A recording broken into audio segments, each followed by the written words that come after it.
시편 46편은 아시리아의 사내립이 예루살렘을 침공했을 때 승리한 것을 바탕으로 지어졌습니다.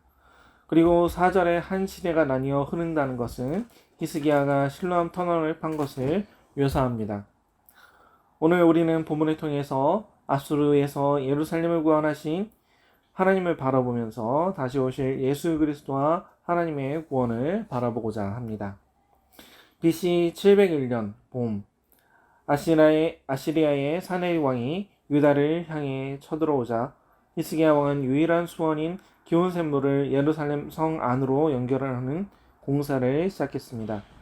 얼마나 다급했던지 2,500명의 사람들이 안반터널 공사에 참여했고 예루살렘 성 밖의 기온샘과 성 안쪽의 실로암 연못 양쪽에서 서로 파 들어가는 형식으로 533m의 터널을 뚫는 엄청난 공사를 했습니다. 터널은 S자 모양으로 중간에 만나 연결된 기적과 같은 공사였습니다. 4절 처녀샘이라는 뜻의 기온신에서 보냄을 받았다는 뜻의 실로암 연못까지 생명수가 연결되고 거룩한 제사에 사용되어 하나님의 성전을 기쁘게 합니다. 여러분, 연상되는 것이 있습니까? 바로 여자의 후손으로 동정녀에게서 나신 하나님의 아들 예수 그리스도입니다. 각기 다른 곳에서 파들어가 100규빗 45.6m의 지하에서 만나 연결된 기적같은 수로는 우리에게 오신 하나님의 아들 예수 그리스도입니다. 아수르의 침공을 이겨낸 예루살렘 성과 같이 하나님의 나라는 견고히 서서 영원합니다. 그 언어도 침공할 수 없는 곳입니다. 5절 하나님께서 새벽에 우리를 도우실 것입니다. 새벽 미명 태양빛이 떠오르기 전의 상태는 현재 우리들이 처한 상황인 것입니다. 하나님께서는 세상의 타락과 함께 일시적으로 악한 영이 이 땅 위를 지배하는 것을 허락하셨습니다. 하지만 이 어둠의 세력은 새벽이 다가오면 모두 멸망할 것입니다. 언제나 역사의 끝, 역사의 변곡점은 어둡고 절망적입니다. 마치 새벽의 가장 깊은 어둠과 같습니다. 이집트에 살던 이스라엘 백성에게 남자아이가 태어나면 죽여버려야 하는 가혹한 시기가 왔습니다. 그때 모세가 바로의 딸에게 입양됩니다. 시간이 흘러 이집트 왕 파라오는 이스라엘 백성이 가나안으로 가는 것을 막았습니다. 그는 하나님의 명령을 거부하고 계속적으로 변덕스러움을 보였습니다. 파라오가 거역할 때마다 하나님은 더욱 큰 재앙으로 그 악함을 누르셨습니다. 결국에 이집트의 모든 장자는 죽는 재앙이 뒤따르자 파라오는 이스라엘이 이집트를 벗어나는 것을 허락했습니다. 그러나 파라오는 하나님을 마지막까지 대적하고 이집트에서 나온 이스라엘을 치기 위해 뒤쫓아왔습니다. 하나님께서는 홍해 바다에 막혀있는 이스라엘에게 모세를 통해 이와 같이 말씀하십니다. 출애굽기 14장 13절부터 14절입니다. 모세가 백성에게 이르되 너희는 두려워 말고 가만히 서서 여호와께서 오늘날 너희를 위하여 행하시는 구원을 보라. 너희가 오늘 본 애굽 사람을 또 다시는 영원히 보지 못하리라. 여호와께서 너희를 위하여 싸우시리니 너희는 가만히 있을지니라. 이 세상은 바로와 같은 악한 세력이 지배하고 우리를 괴롭게 합니다. 우리가 우리의 힘으로 악한 세력을 대적하려고 애쓸 때 우리는 패할 수밖에 없습니다. 마치 파라오가 남자아기를 다 죽이고 10가지 대재앙을 겪고도 홍해 바다까지 이스라엘의 백성을 쫓아온 것과 같이 악한 세력은 가관할 만한 힘을 가지고 있습니다. 우리의 씨름이 혈과 육에 있는 것이 아니라 정사와 권세와 하늘에 있는 악한 영들에 대한 것입니다. 여러분이 어떻게 보이지 않는 영과 싸워 이길 수 있습니까? 하나님 아버지를 의지하고 예수와 하나 되어 나아가는 것이 인생에 걸린 큰 싸움에서 이기는 유일한 비결입니다.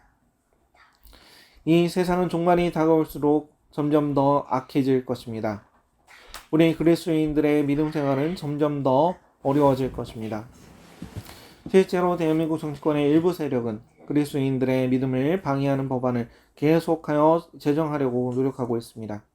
언제 법안이 통과되어 우리 믿음 생활을 방해할지 모르는 상황입니다. 하나님의 은혜로 다행히 그러한 법이 막혀 제정이 안 되고 있지만 언젠가 소수의 인권을 지킨다면서 차별금지 법안 등이 통과되면 정말 많은 사람들이 자연스럽게 하나님을 떠나게 될 것입니다. 예수님께서 이 땅에 다시 오실 날이 우리에게 얼마 남지 않은 것을 우리는 느끼고 있습니다. 마지막 때에는 많은 사람이 빨리 왕래하며 지식이 더하리라는 다니엘서 12장의 말씀처럼 현재 우리는 초고속 시대에 살고 있습니다. 우리가 사는 2019년 현재에는 전 세계적인 통신과 교통 네트워크로 인해 인적 자원과 지적 자원, 물질 자원이 활발하게 교류되고 복음이 거의 모든 민족에게 전파되고 있습니다. 정말 땅끝까지 이르러 예수 그리스도의 복음이 전해질 때가 우리 눈앞에 있는 것 같습니다. 또한 오늘 본문 말씀처럼 땅이 변하고 산이 흔들리고 바닷물이 솟아나는 자연재해로 세상은 무서운 징조를 보이고 있습니다. 예수님께서도 종말에 대해 누가복음 21장 25절 이하에 말씀하셨습니다. 1월 성신에는 징조가 있겠고 땅에서는 민족들이 바다와 파도의 성난 소리로 인하여 혼란 중에 공고하리라. 사람들이 세상에 임할 일을 생각하고 무서워함으로 기절하리니 이는 하늘의 권능들이 흔들리겠음이니라. 마태복음 24장 7절과 8절입니다.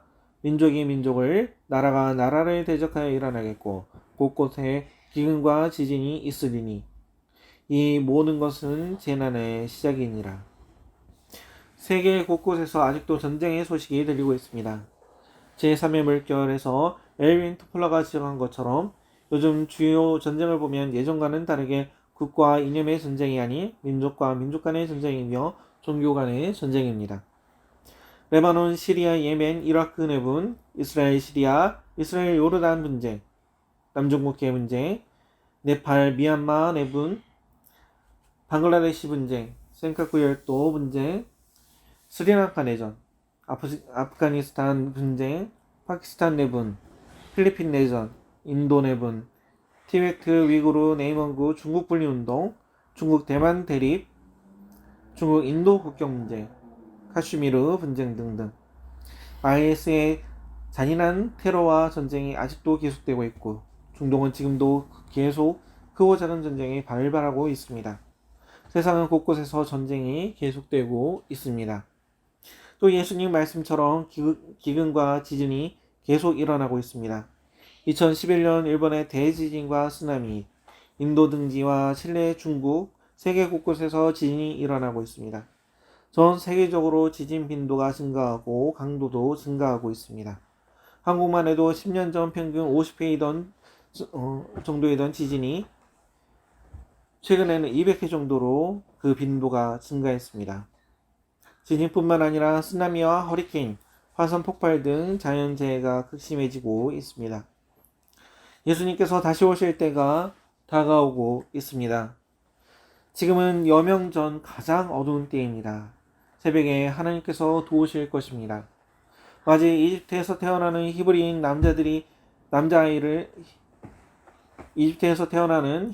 남자아이를 다 죽이던 그 시절에 모세를 파라오 궁에 양육하신 것처럼 10대 대재앙으로 출애굽한 이스라엘 백성을 뒤쫓는 이집트의 전차 부대를 홍해에 수장시키신 것처럼 가장 어렵고 절망적인 순간 하나님은 크고 강한 팔로 건져주십니다. 십자가에서 죽으시고 3일 만에 부활하신 예수님께서는 사도행전 1장의 말씀과 같이 친히 살아계심을 나타내사 40일 동안 이 땅에 머무시며 하나님 나라의 일을 말씀하셨습니다. 제자들은 부활장인 고린도전서 15장의 말씀처럼 썩을 것이 썩지 아니함을 입고 죽을 것이 죽지 아니함을 입은 예수님의 영화로운 부활의 몸을 40일 동안 보았습니다. 제자들은 성도에게 약속된 부활 소망을 굳게 붙잡게 되었습니다. 우리 가운데 사랑하는 사람을 먼저 하늘나라로 보내신 성도님들은 이 부활 소망을 붙잡으시기 바랍니다. 예수 안에 있으면 모두 영원히 산 사람입니다. 요한복음 11장 예수님은 나는 부활이요 생명이니 나를 믿는 자는 죽어도 살겠고 무릇 살아서 나를 믿는 자는 영원히 죽지 아니하리라.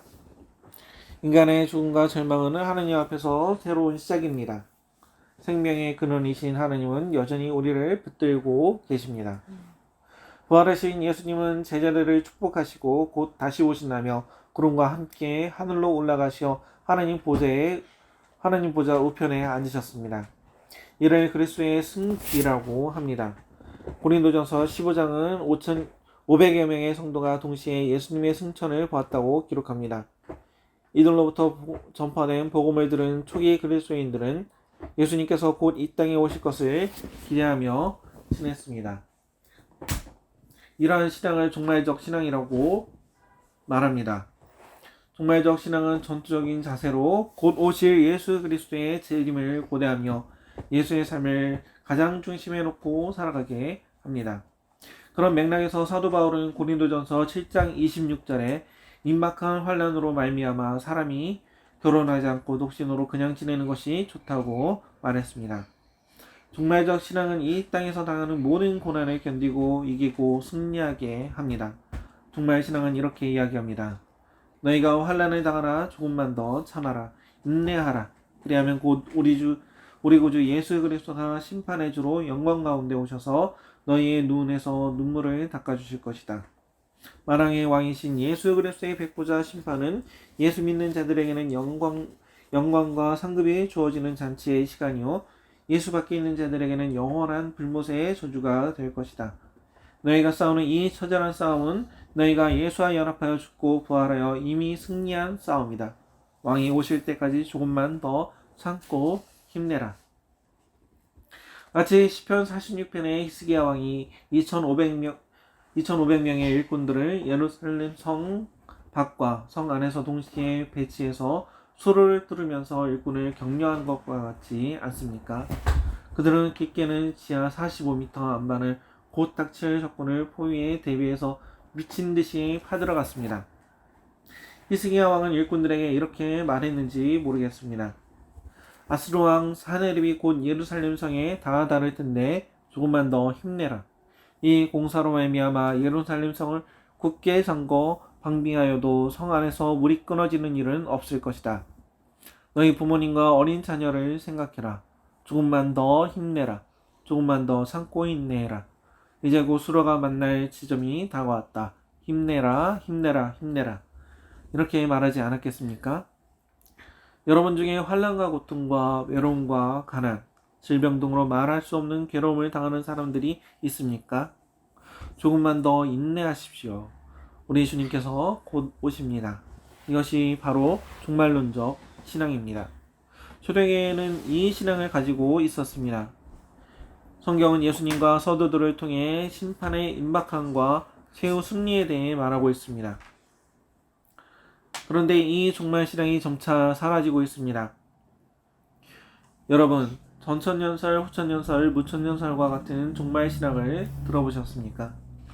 계시록 20장의 천년왕국을 기점으로 예수님의 재림이 천년왕국 앞에 있으면 전천년설, 후에 있으면 후천년설, 천년왕국은 교회 시대를 상징하는 것이다 라고 하면 무천년설입니다.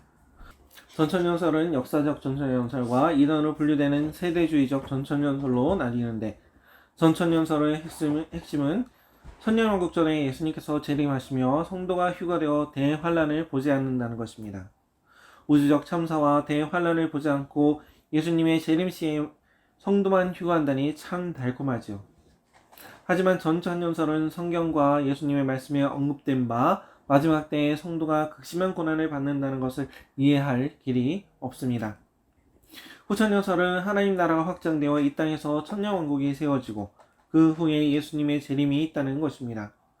하지만 이것 또한 통치자 예수가 없이 천년왕국이 세워지는 것도 모순되고, 데살로니가전서 2장 8절에 그때 불법한 자가 나타나리니 주 예수께서 그 입의 기운으로 그를 죽으시고 강림하여 나타나심으로 패하시리라는 불법자 적 그리스도의 출현과 대환란에 대한 성경의 내용과 모순됩니다.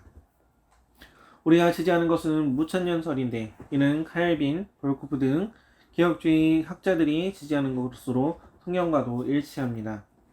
천년왕국은 상징이며 교회 시대를 뜻하는 것으로 이미 예수 그리스도의 십자가 죽음과 부활, 승기로 말미암아 사망 권세를 이기시고 성도 한 사람 한 사람을 성전 교회로 삼고 성령으로 우리 안에 내주에 계시는 하나님 아버지의 통치를 이루어 가신다는 것입니다. 교회 시대가 바로 천년왕국이라는 것입니다. 여기서 이미와 아직 간의 긴장이 등장합니다. 이미 교회 시대는 예수 그리스도가 통치하는 천년왕국 시대입니다. 하지만 아직 우리는 연약합니다. 칼빈은 지상교회는 완전하지 않다라고 말했습니다. 교회가 완전하면 교회 안에서 왜 서로 상처를 주고 받겠습니까? 왜 천국 같지 않겠습니까? 이미 완전하며 승리했지만 아직이기 때문입니다. 로마서 8장은 성령도 우리의 연약함을 도우시나니 우리는 마땅히 기도할 바를 알지 못하나 오직 성령이 말할 수 없는 탄식으로 우리를 위하여 친히 간구하시느니라. 우리가 알거니와 하나님을 사랑하는 자 곧 그의 뜻대로 부르심을 입은 자들에게는 모든 것이 협력하여 선을 이룬다고 합니다. 교회와 성도는 이미와 아직 사이에서 모든 것이 협력하여 선을 이루는 하나님 아버지의 주권과 통치 아래에 있습니다. 교회와 성도는 고난과 핍박 속에서 불로 연단되어 더욱 정금 같은 믿음을 소유하게 되는 것입니다. 무천여설은 성도와 교회가 당하는 고난에 대한 답을 줍니다. 마지막 때가 다가오면 교회와 성도는 다 함께 대환란을 통과하게 됩니다. 다니엘서 12장 말씀에 이 놀라운 일의 끝이 어느 때까지냐 하더라.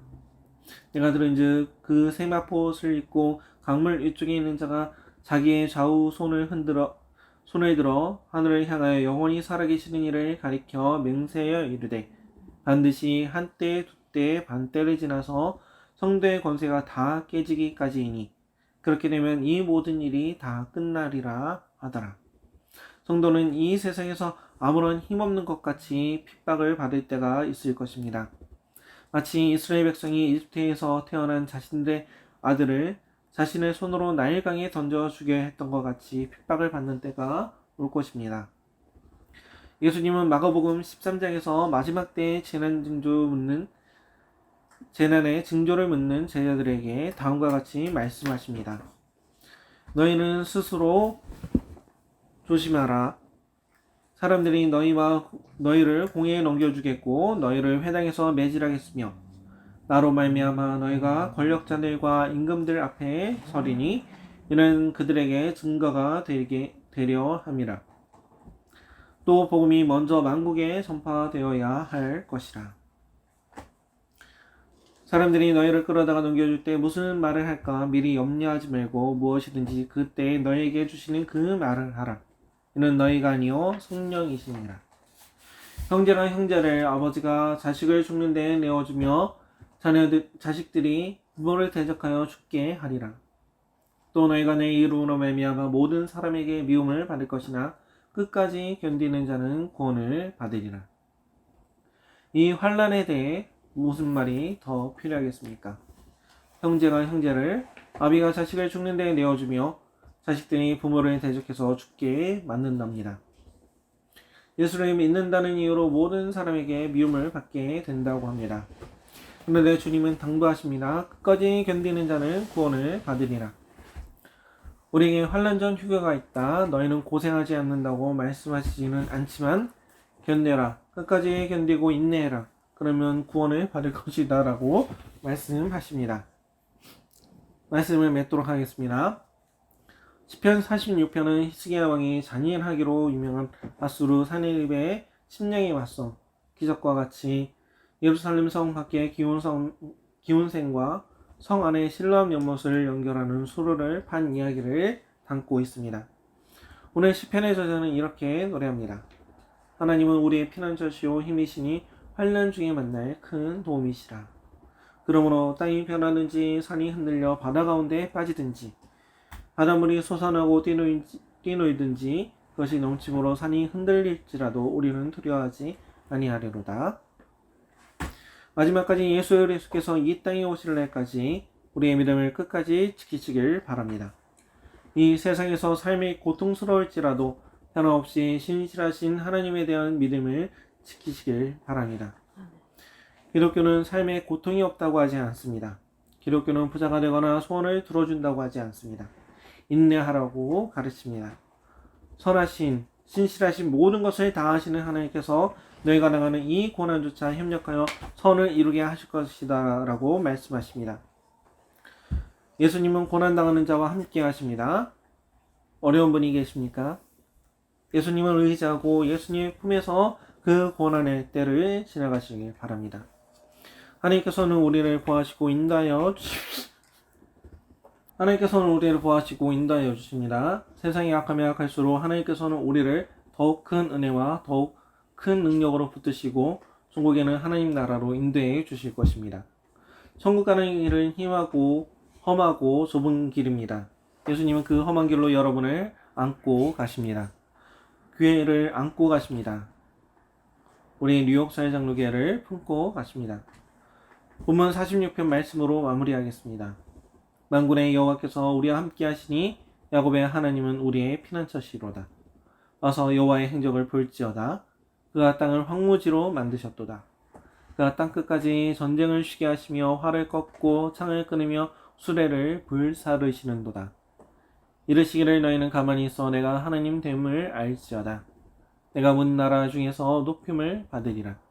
내가 세계 중에서 높임을 받으리라 하시도다.